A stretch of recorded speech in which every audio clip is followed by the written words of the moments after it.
The writer of the upcoming Avengers 5, aka Avengers The Kang Dynasty, also the writer of Ant-Man and the Wasp Quantumania, Jeff Loveness, opens up about how Kang the Conqueror will be different when people compare him to Thanos and how he stacks up against him.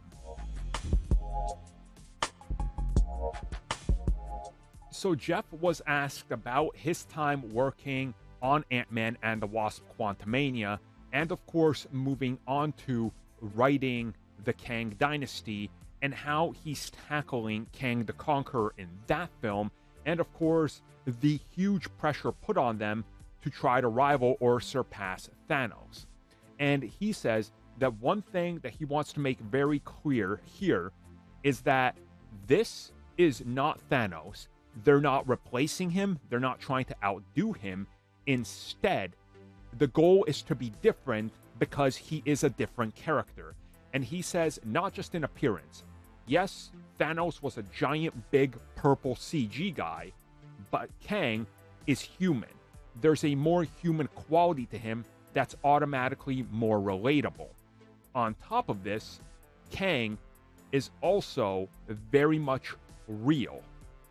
He's not somebody from outer space that we have a hard time relating to. We can relate to Kang in a way. And he specifically says that there's a lot here in terms of his humanity, the vulnerability that comes with that, also the loneliness that can come with who Kang is, and just how you stack up all of these things against the Avengers. And without going into spoilers, he says that if you look at the range of Marvel villains, Kang is undoubtedly one of the biggest, if not one of the biggest / the biggest A-list Avengers villain of all time. Now again, people will say, well, that's not true, it's Thanos. People only say that because of the MCU. It's factual that in Marvel Comics, Kang and even Ultron have had a bigger impact on Marvel Comics than Thanos before he started getting the push because they knew what the MCU was going to do. And he kind of elaborates a little bit more on it, saying that both characters will be something that's huge.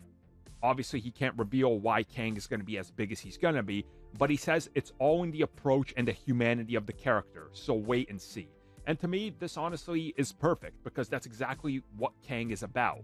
It's about having the human factor, the human condition, and things he stands for that he can relate to where Thanos couldn't. So it sounds like they definitely understand Kang at the base level, and I can't wait to see how they're gonna, pull this off in the Kang Dynasty and Secret Wars, and what does this mean for the villain by the end of the film.